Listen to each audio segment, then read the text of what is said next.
This morning on The Dish, he worked with some of the country's top chefs and then became one himself. Jonathan Benno was raised in Connecticut farm country, where family dinners included his grandmother's eggplant parmesan made with eggplant right out of his garden. After training at the Culinary Institute of America, he learned from the best in the business, including Daniel Boulud, Tom Colicchio, and Thomas Keller. And it was Keller who had him open his new flagship, Per Se. Later, he ran the kitchen at the acclaimed Lincoln Ristorante. Now he's taken over at New York's Evelyn Hotel, opening Leonelli Taberna, Leonelli Focacceria, and his namesake, Benno. Chef Jonathan Benno, good morning. Welcome to The Dish. Good morning. Thank you. Tell us about this table, because it looks terrific. Well, the table represents three of the concepts that we have in the Evelyn Hotel on 27th Street. First is the sfogliatelle, which is a traditional Italian pastry from Naples. And then we move into some of the dishes that represent the taberna, roasted mushrooms, eggplant parmesan. We do large format dinners in the taberna. Leg of lamb is one of the offerings. And then last is a dish that represents our fine dining restaurant, Benno, which is a very seasonal spring ravioli. It is so good. Beautiful. I'm very happy here. Thank you. You're welcome. And as we toast you and say cheers, what are we drinking? So this is a spritz from Rome that features blood orange juice. It's beautiful. Cheers. I'm loving it. Cheers. You know, we mentioned growing up, you had these big family dinners. That seems obvious as to why you'd be attracted to food, but it was also your father and your uncle. You had a lot of influences on you. Yeah, my dad's very good at cooking eggs.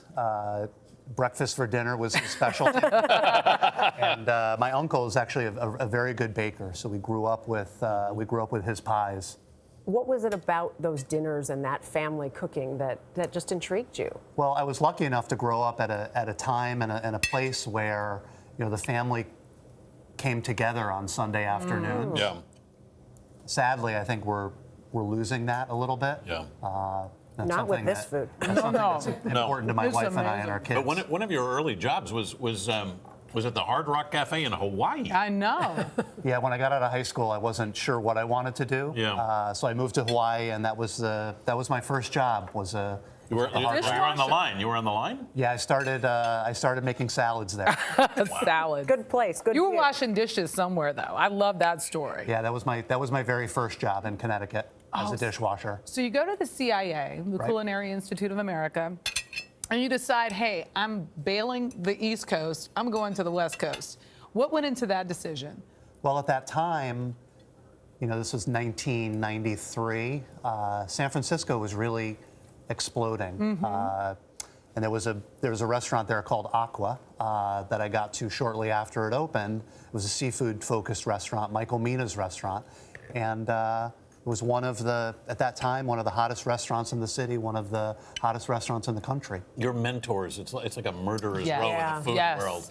Colicchio, Keller, Boulud. I mean, They're killers, that's for sure. yeah. I mean, it's like that's a heck of a way to come into the industry. Yeah, I was very lucky. I made great choices and worked for some really talented people over the years. They obviously had such an influence on you. You now mentor as you're in charge of your restaurants. Is there a philosophy that you took from them or one that you have now when you look to mentoring? Well, you know, just as I, as a young person, sought out Chef Keller and Chef Boulud and Chef Colicchio to learn, now I'm in a position where, you know, young people come to work with us Right. to learn the craft of cooking. Any pressure having your name on a restaurant now? Just a little bit in New York City. And speaking of your name, I'm going to have you sign the dish. If you could have this meal with anyone, past or present, who would it be?